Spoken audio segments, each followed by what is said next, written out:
યાત્રાધામ અંબાજી ખાતે મંદિરમાં પ્રક્ષાલન વિધિ યોજવામાં આવી હતી। આ પ્રક્ષાલન વિધિ દર વર્ષે ભાદરવી પૂનમ પછીની ચોથે કરવામાં આવે છે। ખાસ કરીને આ વિધિમાં મંદિરના ગોખમાં મા અંબેના સંપૂર્ણ શણગાર સહિત 7 દિવસની સાત સવારી, માતાજીના સોનાના આભૂષણો સહિતના તમામ દાગીના બહાર કાઢીને ધોવાની પ્રક્રિયા કરવામાં આવે છે। આ વિધિ અમદાવાદના એક સ્વર્ગસ્થ લક્ષ્મણદાસ મોતીલાલ સોની તથા સ્વર્ગસ્થ શિવપ્રસાદ મોતીલાલ સોનીના પરિવાર દ્વારા કરવામાં આવે છે।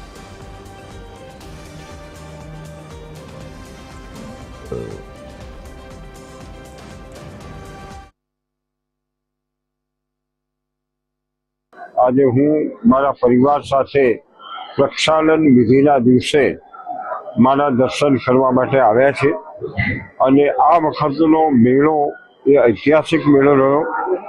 35-40 लाख जेटला श्रद्धाळुओए मारा दर्शन करवा माटे अहींया आव्या हता।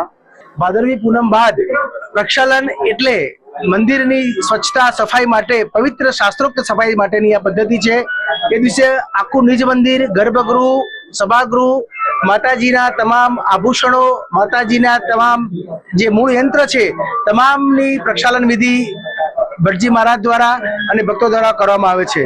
भादरवी पूनम दरमियान हजारों लाखों यात्राळुओ मंदिરની મુલાકાત લેતા હોય છે। એટલે ભાદરવી પૂનમ બાદ અને માની નવરાત્રી પૂર્વે આ પ્રક્ષાલન વિધિ કરવામાં આવે છે। આજે પણ આ પ્રક્ષાલન વિધિ ભાદરવી પૂનમ 2025 થી ભાદરવી પૂનમ પછીની આજે થઈ રહી છે અને ભક્તોમાં પણ ઉત્સાહ આનંદ જોવા મળી રહ્યો છે। આ પ્રક્ષાલન વિધિ ઘણા ટાઈમથી કરેલી છે। જ્યાં રાજા રજવાડું હતું જસવંતસિંહજી મહારાજના હરિસિંહજી મહારાજ વખતે આ પ્રક્ષાલન વિધિનું મહત્વ છે। આ પ્રક્ષાલન વિધિ એટલા માટે કરવામાં આવે છે કે ભાદરવી પૂનમના મેળામાં કોઈ પણ યાત્રી ગમે તે બહાને અહીં આવતો હોય એના મનમાં શું પાપ હોય કે અશુદ્ધિ થાય એ અશુદ્ધિ દૂર કરવા માટે ભાદરવા વધ કે ચોથ ઉપર ભાદર પૂનમના મેળા પછી આ પ્રક્ષાલન વિધિ કરવામાં આવે છે।